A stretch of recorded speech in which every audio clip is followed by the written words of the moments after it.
Okay. A Swedish colleague was kind enough to agree to transcribe my 6 Klein video lectures and change them into podcast format. And they're now up on all of the major podcast platforms. In recompense, he uh, asked me only to do a video lecture responding to 4 questions that he sent me. So I'm going to attempt to do that tonight. Helping me with this is my son Nick. Um, Matthias is a psychoanalytic therapist in Sweden. Nick is a psychoanalytic therapist and a psychoanalytic candidate here in Toronto. So Nick, you're going to read them one by one to me. Shall we start? Sure. Number 1. Fairbairn postulated that we all have a fundamental split in our personalities. Why and when in the development does this occur? Okay. There's a later part of the question, but I'll let you. Well, what is the later part, just to have it in? How does it relate to Winnicott's true and false self? Okay, so I'll or Jung's persona. Or Jung's persona. And the PS, paranoid schizoid position. Okay. So parts 1 and 2 again are, read them again. Fairbairn postulated that we all have a fundamental split in our personalities. Why and when in the development does this occur? Okay, so I think it's certainly correct that Fairbairn did postulate that we have a fundamental split. It makes one think of Michael Balint's idea of a basic fault. But I don't think Fairbairn had a great deal to say about when exactly this split was actually supposed to happen. He vaguely referred to environmental failure, parental failure. I think that there is a real romantic element in Fairbairn's thought because he kind of implies that if it weren't for parental failure of some kind, this split would not occur. He refers to the infant's ego or self at the beginning as, quotes, a pristine, unitary ego, which always makes me think of Humpty Dumpty before he falls off the wall. After his fall, all the king's horses and all the king's men can't put Humpty back together again. But for Fairbairn, this fall is caused by parental failure, which kind of implies that without parental failure, there would be no fall. Now, at the same time, Fairbairn tries to sound realistic because he says, of course, the parents always have to fail. There will always be parental failure of some degree or another, so there will always be a fall. But that way of putting it leaves open the possibility, theoretically anyway, that if only the parents manage not to fail, there'd be no fall. Now that's, in my view, romantic. I think Fairbairn, I think Kohut came to share, and the Kohutians share Fairbairn's romanticism in this regard. The cause of fragmentation is self-object failure. They will say the self-objects always have to fail to some degree. But what Fairbairn and Kohut will not say is that even if the self-object responsiveness was perfect, even if the parents didn't fail in the slightest, there still would be a fall into fragmentation. In other words, they will not make the existential move. They will not say that fragmentation is an inevitable feature of the human condition, not just because parents fail, but because to be human is to be fragmented. That in a sense we're born into fragmentation, that is nobody's fault. This is the romanticism. The fall is always made to be somebody's fault. it's not just a part of what it is to be human. Uh, what's the second part of that? So how does this relate to Winnicott's true and false self? Well, Winnicott too uh, sees the necessity of a fall. He says we all must develop some degree of false self. Again, this is, well, he says we can't go around wearing our hearts on our sleeves. He had a great sense of the vulnerability of the true self. In fact, he wrote a really strange paper late in his life called On Communicating and Not Communicating. And in that paper, Winnicott actually says that for someone to get to know my true self, for my true self to be exposed to another person is worse than being eaten by cannibals. That is not my elaboration. Winnicott used those words, worse than being eaten by cannibals. So he's saying that there is a privacy of the self that will always be necessary. No matter how good the relationship you may have with someone, you can't expose yourself fully to them. You have to keep part of your true self out of communication. It must remain incommunicado, he says, or it will be worse than being eaten by cannibals. In other words, you see, I think this is a bit of Winnicott's psychopathology, unresolved psychopathology. That's a paranoid theory.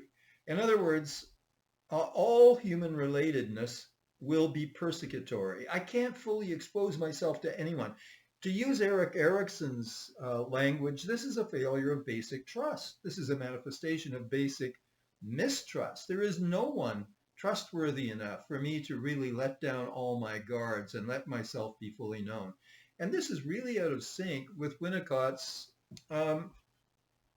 spirituality. He was raised in a Methodist home. In medical school, he converted to Anglicanism. And Anglicans pray almost every week, Almighty God, unto whom all hearts are open, all desires known, and from whom no secrets are hid. All desires known, and from whom no... That is to be fully known. That's the idea of being fully known by God, who looks into our souls and sees absolutely everything, no secrets, no hiding place. Well, for Winnicott, that has to be a nightmare. That has to be worse than being eaten by cannibals, because God is knowing the true self. Okay, so Winnicott thought that this fall was inevitable. He did seem to attribute it to parental failure. In that famous paper on the capacity to be alone, the child is playing on the carpet and he's so secure, he's lost himself in play. And then he kind of wakes up and he's anxious and he goes over and there's mother sitting with her iPad or her knitting or whatever. And he goes up and leans on her and then he slides back down and goes back to play, reassured that she's there, but she's there non-intrusively and in a non-abandoning way. These are the two impingements on the child's true self-creativity. The mother can intrude, impinge, or the mother can abandon. If in the face of impingement or abandonment, the child has to stop creatively playing and begin to look after himself. He must begin to hold himself, manage himself, and now he's developing a false self, managerial self. He's no longer just a true self going on being. He's deflected from being into reacting in the face of intrusion or abandonment. So again, Winnicott, like Fairbairn, is saying that the child would be pure true self if it were not for impingement and abandonment. Again, that's the romantic theory of parental failure as being the root of the problem. Now, look, I'm not at all trying to deny parental failure. Parents fail in mildly, moderately, severely. There's no denial of that here, but I'm trying to bring an existential perspective to bear. The trouble with these romantic theories is that if it's somebody's fault, you get into blaming. Whose fault is it? Um, uh, who are the bad guys? Who are responsible for? Who are the fall guys? We have to blame someone. The existential perspective protects us against that. There is pain that is nobody's fault. That to be human is to be in pain. I can't have my cake and eat it too. I know I'm going to die. Life is bloody frustrating. Tragedies occur that are nobody's fault. Romantics are always looking for somebody to blame. And their way of relating to the human condition is rather paranoid in the sense that whatever goes wrong has to be somebody's fault. I think Fairbairn and Winnicott are both into this. Was there more to that question? Yeah, so the other part to that question was about Jung's persona and the paranoid schizoid position. Okay, I don't think Jung sits on all fours with these other two theorists. I don't think that Jung necessarily thought of the persona. Now, I'm not a Jung scholar, so I may be wrong here. I don't claim to know much about Jung, although I did start out as a Jungian before converting to Freudianism. The reason I converted to Freudianism is that the persona for Jung is the outward shell of the self that we show to other people. It's the mask. Nietzsche says we all need to wear masks to cope in social life. So the persona is the mask, the role that we assume, and behind the mask is what Jung called the shadow, the dark side of the self. I knew that I need to spend a lot of time exploring my shadow. I knew I had a big shadow. My shadow was troubling me.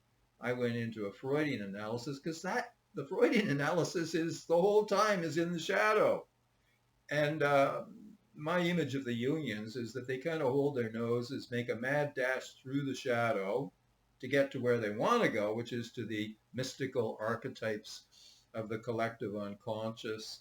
Now that's old style Jungians. The Jungians have evolved. It's now like 60 years later since I sat with Jungians.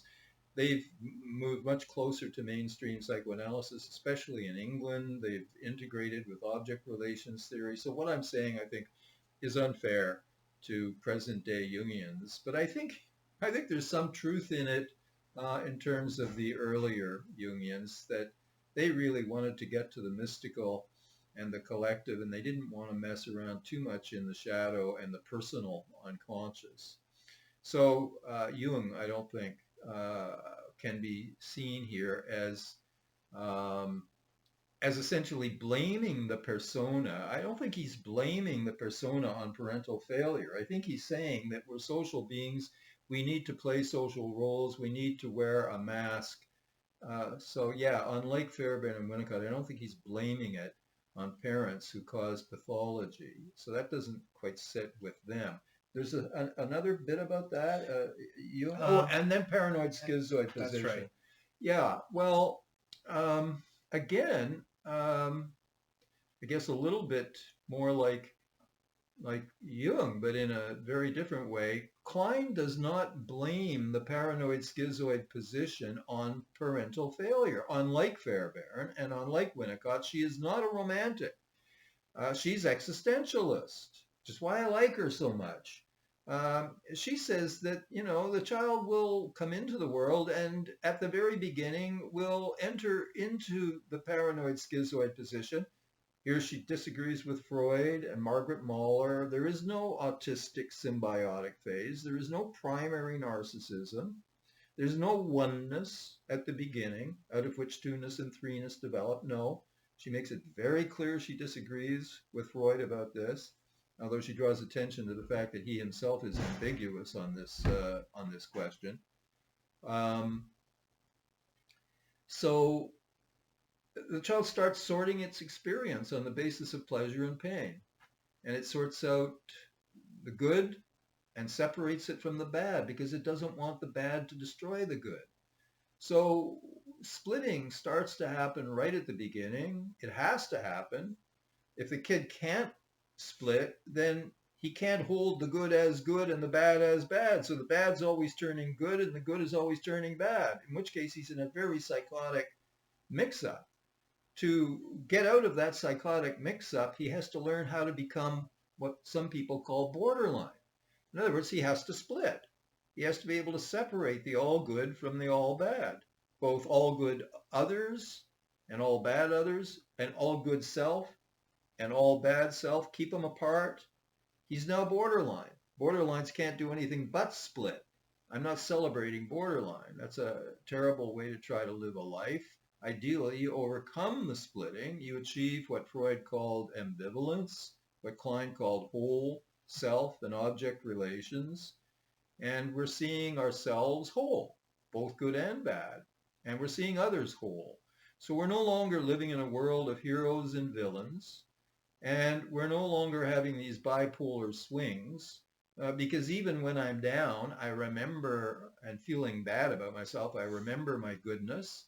And I'm no longer manic because when I feel great, I'm remembering my downside. And so I'm balancing things and I'm not splitting any longer. So this is inevitable for Klein. This is a part of normal development, whether you have good parents or bad parents. Now, of course, the utterly unfair critique of Klein that you hear everywhere, especially in America, is that she denies the role of the real parents in the real environment, which isn't at all true. She argues that the child is going to be paranoid anyway, but the child needs good mothering and fathering to rescue it from the paranoia that it will inevitably develop. So it's crucial that the parents, the caretakers, be good, loving, available, non-intrusive, non-abandoning. The analyst must be good because the goodness has to get in from the external world. When parents fail, then it makes the paranoia much worse and it intensifies the problem. But the problem is going to be there anyway. So I think, yeah, Klein is very much on the non-romantic side compared to Winnicott and Fairbairn. Yeah. Okay. Okay, so the second question. In Kernberg's concept of personality organization, the fundamental structure of a personality is determined by the functioning of the ego and the use of primitive defense mechanisms. Would you say that therefore there is at least two variations of every form of psychopathology? Is there narcissism, for example, in psychotic, borderline, and neurotic personality organizations? The short answer is yes. I believe that to be true. I think Kernberg makes a great contribution, and Nancy McWilliams, who follows Kernberg in this, has contributed greatly to our field. Psychoanalysts are not interested in diagnosing from the symptom picture. If someone tells me some patient has obsessive compulsive disorder, well, yeah, I'm interested in that, but I'm much more interested in whether his or her OCD is sitting in the context of a neurotic personality organization, Melanie Klein's D, or is the OCD in a borderline personality organization, or is it in a psychotic personality organization, both of those being paranoid schizoid. The paranoid schizoid position of Klein subsumes both psychotic and borderline functioning. So any condition, hysteria, narcissism, whatever, is it in D or is it in PS? That's the first thing I'm trying to figure out when a patient approaches me is this person operating in the depressive reparative position, or is this person operating more in the paranoid schizoid position? That's the purpose of the first initial assessment interview, is to get a sense of that. Yeah, I want to know what the symptoms are, but much more important than the symptoms is the organization in which the symptoms sit.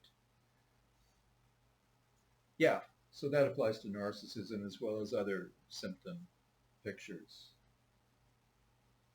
Number three, many of my clients tell me at some point early in therapy that they had a good childhood, and because of that, their problems must come from elsewhere, according to themselves. What are your thoughts on Masud Khan's concept of cumulative trauma, as he wrote about in his book, The Privacy of the Self? So his patients come telling him that they've had a good childhood, and yet they have sufficient problems that, well, here we're up against the existential thing again. You see, it doesn't surprise me.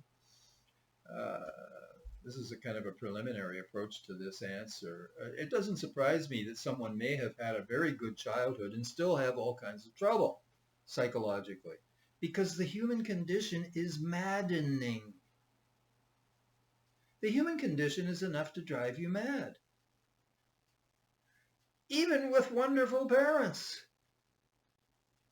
Uh, Add the fact that there aren't many wonderful parents, parents being humans, flawed, are going to have made mistakes and done wrong, which makes the human condition even more maddening.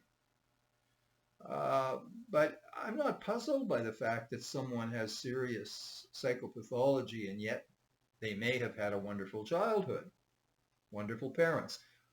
Okay, that's my first approach to the answer. The second approach is that obviously the story changes as the analysis proceeds. Patient comes in and says, oh, I had a wonderful mother, but my dad was a son of a bitch. 4 years later, mother isn't looking so great. Dad isn't looking quite so bad necessarily. The story changes. People come in states of denial. And those defenses shift and um, unravel sometimes in the course of the analysis. I think one of the great strengths of the Kleinian tradition is that we are very opposed to jumping to conclusions about the parents, especially early in treatment. And I would fault some of the self and relational schools. I mean, they seem to be quite ready to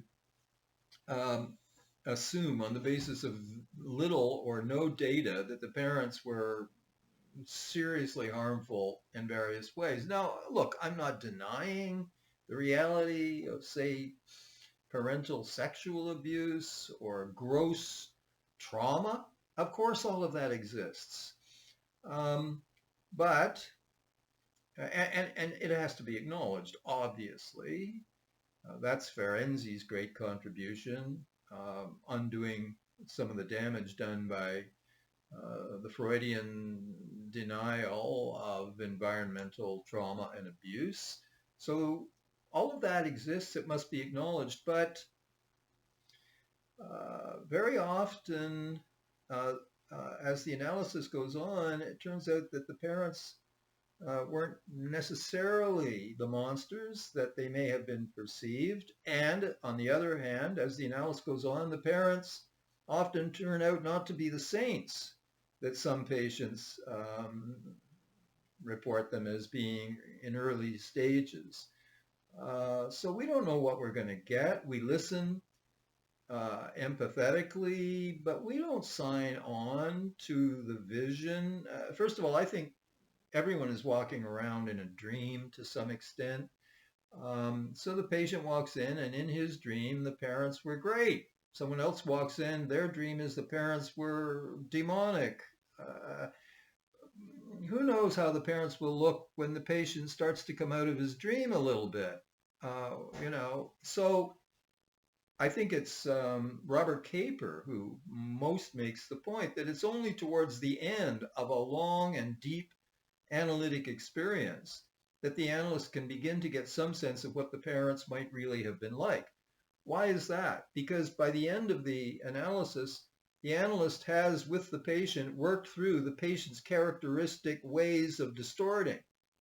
I mean, because the patient is going to have distorted the analyst's behavior, seen the analyst this way and that way, and eventually those distortions get worked through. And the way that the patient distorted the analyst is probably the way he distorted one or the other or both of the parents, or the way he distorts the boss, or the way he distorts the spouse. It's only when you have become really acquainted with the patient's characteristic ways of misperceiving and distorting that you can begin to get a sense of what the parents might really have been like early on. Okay. And lastly, is there any form of malignant narcissism that can occur in a neurotic organization? Can malignant narcissism occur in a neurotic organization? I think we have to really carefully define our terms here. What do we mean by malignant? I associate the term malignant narcissism with psychopathy. Now, again, we have to be careful to define what we mean by psychopathy. I have objected very much to the psychoanalytic or psychiatric literature where you hear people writing about the psychopath, as if there is such a thing as the psychopath. Robert Hare out at UBC came up with the psychopathy checklist. The implication of that is that psychopathy is not a taxon. It's a series. It's what Freud called a complemental series. In other words, there's a whole range of psychopathy from mild to moderate to severe. Some people are mildly psychopathic. They might cheat a little on their taxes or whatever. Then there are people who are moderately psychopathic, and then there are people who are severely psychopathic. Now, to me, malignant narcissism, I would associate it with severe psychopathy. And therefore, no, you would not find that in a neurotic. That malignant narcissist, i.e. fairly severe psychopath, is going to have a borderline personality organization or psychosis, or certainly is going to be operating in the paranoid schizoid position for sure. Because if he or she were not in PS, they would not be narcissistic, because they would not be malignantly narcissistic, because significant narcissism is a paranoid schizoid phenomenon. Because in the paranoid schizoid position, life is a jungle. You're trying to survive. It's all about me. It's all about my survival. I can't be bothered spending time empathizing or sympathizing or looking out for you. I'm looking out for me because predators are hunting me. Okay. With the move into the depressive reparative position, I can get my mind off myself enough to notice that other people seem to be real and they seem to have feelings. And I can start to care about their feelings. I don't want them to be in pain. I would like to relieve their pain. Well, that's not a malignant narcissist. A malignant narcissist doesn't give a damn about other people's pain. He's not in the depressive reparative position. Malignant. Okay, now if you ask, is there narcissism in the depressive position? Yes, of course there is. Neurotics can be more or less narcissistic.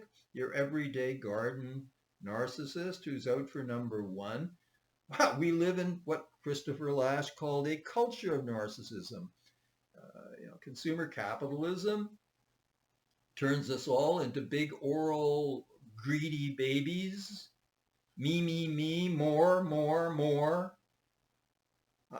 So yes, narcissism is widespread, but I wouldn't call it malignant. If it's malignant to the point where you really don't care about the other person's pain, well, you're not in the depressive reparative position. You're not neurotic. You're borderline or in the area of psychotic functioning, paranoid schizoid functioning for sure. That would be my answer to that one. Did we do them all? That's it, yeah. Thanks, Nick. You're welcome. Matthias, I hope that's satisfactory for you. Don't hesitate to send more questions if you have them. Thanks for sending these. It was fun. Okay.